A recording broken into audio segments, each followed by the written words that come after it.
Hello বন্ধুরা, Mala's gardening হ্যাভেনে আপনাদের সকলকে অনেক অনেক স্বাগত। আশা করি আপনারা সবাই অনেক ভালো আছেন। আমিও অনেক ভালো আছি, সাথে বাগানের নিত্য কাজে ব্যস্ত রয়েছি।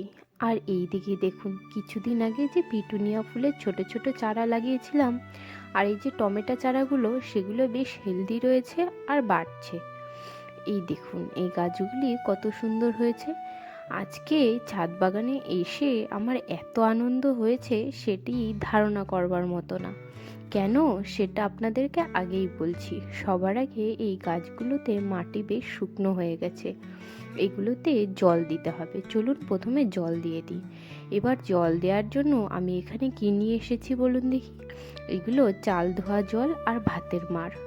চাল ধোয়া জল আর ভাতের মাড় আর সবজির খোসা পচা জল আমি অল্টারনেটলি দিতে থাকি। তো প্রথমবার যদি চাল ধোয়া জল দিই, তো পরের বার দিই সবজির খোসা ভিজানো জল, এইভাবেই দিতে থাকি। আর এই দিকে দেখুন, এই চারা গাছগুলি তো খুবই ছোট, অতিরিক্ত জল হলে এর গ্রোথও কমে যাবে আর গাছগুলির পাতা হলুদ হয়ে মরেও যেতে পারে। সুতরাং প্রত্যেকটা টবেই অল্প অল্প করে জল দেবো। যেহেতু পুরোই মাটিটা শুকিয়ে গেছে, ততটাই জল দেবো যাতে মাটিটা ময়েশ্চার হয়ে যায়, ভিজে যায়, সেইটুকুই। অতিরিক্ত জল দেব না, যাতে ড্রেনেজ হোল থেকে জল বার হওয়া শুরু করে দেয়। সুতরাং সমস্ত টবগুলিতে, ছোট ছোট পটগুলিতে একটু একটু করে জল দিয়ে নিচ্ছি। এই দেখুন, সমস্ত পটগুলিতে জল দিয়ে দেব। যেহেতু মাটিতে প্রচুর পরিমাণে খাবার রয়েছে, মানে গোবর সার আর সবজির খোসা, তো সব মিশিয়েই এই পটগুলিকে তৈরি করেছিলাম। আর খুব বেশি দিন হয়ও নি গাছগুলো লাগিয়েছি, এই ধরুন সপ্তাহখানেক কি 10 দিন হবে, তার বেশি হবে। এইদিকে এই টমেটোর গাছগুলো ওই 5 কেজির যে আটার প্যাকেটগুলো হয়, ওর মধ্যেই বসিয়েছিলাম। আর এগুলি যখন বসিয়েছিলাম, এই মাটি তৈরিটাও আপনাদের সাথে শেয়ার করেছিলাম। এর মধ্যে বেশ খানিকটা সবজির খোসা নিচের দিকে দেওয়া আছে, ওপরে বালি, মাটি, গোবর সার মিশিয়ে আর কোকোপিট মিশিয়ে একটি সয়েল মিক্স তৈরি করে ওই গাছগুলিকে বসিয়েছিলাম।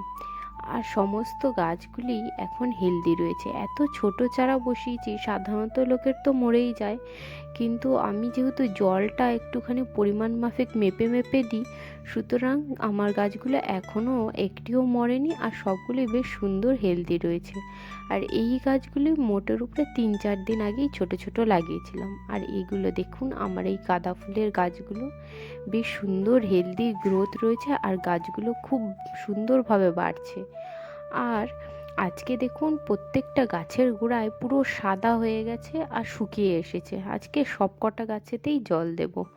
আর এই দিকে দেখুন, এইগুলি হলো চন্দ্রমল্লিকা ফুলের গাছ। সমস্ত চন্দ্রমল্লিকা ফুলের গাছে আমার কত সুন্দর কুঁড়ি চলে এসেছে। আর এই গাছগুলো কিন্তু প্রত্যেকটা কিনে নিয়ে আসা নয়। এই যে সামনে যে গাছগুলো দেখতে পাচ্ছেন, এগুলো সব আগের বছরের কাটিং থেকে তৈরি করা। এই যখন বর্ষা বর্ষা থাকে, তখনই চন্দ্রমল্লিকা গাছের কাটিং তৈরি করে নিতে হয়। তো এই শীত আস্তে আস্তে গাছটি মোটের উপরে ঝোপালো হয়ে যায়। আর এই দিকে দেখুন, এইগুলো হচ্ছে রসুনের গাছ। সামনেই রয়েছে লাল শাকের গাছ, আর তার পিছনে পেঁয়াজের গাছ। পেঁয়াজের গাছ থেকে পেঁয়াজ কলি তো এখনও বার হয়নি, কিন্তু পেঁয়াজ পাতা রয়েছে প্রচুর। আর সামনের দিকে কিছু আলুর শাকও হয়েছে। এই দেখুন, এগুলো সামনের দিকে সবুজ সবুজ, ওইগুলো আলুর শাক। আর এই যে জমিটা দেখতে পাচ্ছেন, এটি তো একদমই নিচটায় কার্পেট পেতে তার মধ্যে মাটি ভরে আমি এই জায়গাটিকে রেডি করেছি। আর এর মধ্যে বেশ অনেক ধরনের সবজি আমি চাষ করি। আর এই পিছনে দেখুন আমার উচ্ছের গাছ। এবার আপনাদের সাথে শেয়ার করি যে আজকে বাগানে এসে সব থেকে বেশি আনন্দ আমার কেন হলো। সেটি হচ্ছে এই যে আমার লেবুর গাছটা। লেবুর গাছটা তো এর আগে আপনাদেরকে ভিডিওতে অনেক সবারই দেখিয়েছি। প্রচুর লেবু হয় আর কাগজি লেবু গাছ এটা। তো প্রচুর বড় বড় সাইজের লেবু হয় আর খেতেও খুব সুন্দর। তো এই গাছে এই যে গুটি কলমটি বেঁধেছিলাম, এর আগে আপনাদের পুরনো ভিডিওতে দেখিয়েছিলাম যে আমি এটার মধ্যে কলম লাগিয়েছি। এবার গুটি কলম তো আমি এর আগে কখনো করিনি, আর আমি বহুবার গ্রাফটিং করবার চেষ্টা করছিলাম, যেহেতু গ্রাফটিং আমার সফলভাবে হয় না, সুতরাং গুটি কলমও হবে বলে আমি ভাবতে পারিনি। তবে এই গুটি কলমটি সাকসেসফুল হয়েছে, আপনাদেরকে এক্ষুনি কেটে দেখাচ্ছি, দাঁড়ান। এই দেখুন, গাছটি থেকে এই যে কালো রঙের প্লাস্টিকে মুড়ে দিয়েছি, যদি সাদা রঙের প্লাস্টিকে মুড়ে দিতাম তাহলে আমার একটু বুঝতে সুবিধা হতো যে শিকড় কতটা কি বেরিয়েছে না বেরিয়েছে। তো এই দেখুন, এই যে যেই প্লাস্টিকটাকে খুললাম, সাথে সাথে ওই কোকোপিট ভরা প্লাস্টিকটা নিচের দিকে পড়ে গেল, ভারী তো, যেহেতু আমি একটা হাতে ধরে রেখেছি। তো এই দেখুন, দুটোই মাত্র শিকড় বেরিয়েছে। হয়তো আমি আর কিছুদিন যদি অপেক্ষা করতাম তাহলে এই শিকড়টাই হয়তো বড় হতো বা আরও কয়েকটি শিকড় হয়তো বেরোতো, কিন্তু যাই হোক, এই দুটো শিকড় বেরিয়েছে। এই ডালটি সাকসেসফুলি আমার এয়ার লেয়ারিং করে একটি চারা এই গাছ থেকে তৈরি করতে পারলাম।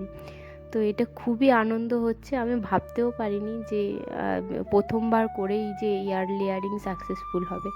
কারণ বাগানের কাজ জানেন তো, অনেক সময় কি বলবো, অভিজ্ঞতার ব্যাপার। একই জিনিস আপনি যে ভিডিওতে দেখে করবার চেষ্টা করছেন, প্রথমবারই সফল হয়ে যাবেন তার কোনো মানে নেই।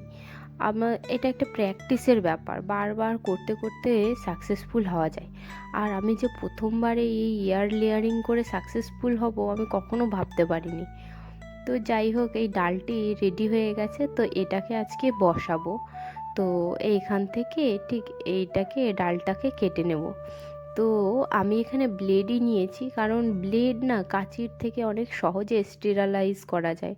একটুখানি স্পিরিট দিয়ে পরিষ্কার করে ধুয়ে নিলেই ভালোভাবে স্টেরালাইজ হয়ে যায়। আর এই সময় গাছকে রোগ জীবাণু মুক্ত রাখাটা মানে বড় একটা ভাইটাল ব্যাপার। সামান্য একটু ফাঙ্গাল অ্যাটাক হয়ে গেলেই তাহলেই ব্যাস, আপনারা ডাল কাটিং সাকসেসফুল হবে না। পরে একদিন আমি যখন এয়ার লেয়ারিং আবার করব, আপনাদের সাথে শেয়ার করব যে কিভাবে এই এয়ার লেয়ারিংটা আমি করেছিলাম। তো আজকে এই দেখুন, আবারও দেখিয়ে দিলাম গাছটাকে আর শিকড়টা কতটুকু বেরিয়েছে। এটাকে এবার বসিয়ে দেব। চলুন দেখি। এদিকে আপাতত তো আমার কাছে বালতি নেই, তো ভেবেছি আমি এই প্লাস্টিকটার মধ্যে গাছটা কিছুদিন থাকুক আর একটু শিকড়গুলো বড় হোক, তারপরে পার্মানেন্টলি একটা বালতি কিনে তার মধ্যে বসাবো। তো ফুল রিপোর্টিং যখন করব তখন আবার আপনাদের সাথে শেয়ার করব। তো আপাতত এই গাছটিকে এই প্লাস্টিকটার মধ্যেই সুন্দর করে বসিয়ে দেব। এইভাবে বসিয়ে দিয়ে আর গোড়াটিকে চেপে জল দিয়ে দেবো। ও বলাই তো হলো না যে এই মাটিটা কী দিয়ে তৈরি করা হয়েছে। মাটিটার মধ্যে আর কিছুই না, নর্মাল গার্ডেন সয়েল আর তার সাথে কোকোপিট আর একটুখানি গোবর সার আর বালি কিছুটা ভালোভাবে সমপরিমাণে নিয়ে আমি মিশিয়ে রেখেছি। আর এই যে গাছটিকে বসিয়ে দিলাম। আর এটা একটি নর্মাল যে প্লাস্টিকগুলো আমরা জিনিসপত্র কিনে নিয়ে আসি সেই প্লাস্টিকই, অন্য কিছু নয়। হ্যাঁ, এর মধ্যেই এখন এই গাছটিকে বসিয়ে দিলাম আর দিয়ে এবার ভালো করে জল দিয়ে দেব। আর এই গাছটি সাকসেসফুলি হয়ে যাওয়ার পরে অলরেডি আমার বাগানে তার মানে 3টে লেবুর গাছ হলো। একটা তো ওই যে বড় কাগজি লেবুর গাছ, আর ওখান থেকেই এই চারাটা তৈরি করলাম। আর আমার কাছে আরও একটি লেবুর গাছ রয়েছে, যেটা এবছরই লাগানো হয়েছে।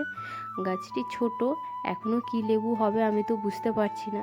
তো দোকান থেকে নিয়ে এসেছিলাম, নিয়ে এসে বসিয়েছি, তো সেটাও আপনাদেরকে দেখিয়ে দিচ্ছি, দাঁড়ান। আর এই দেখুন, ফুল লুকটা হলো এই রকম গাছটির।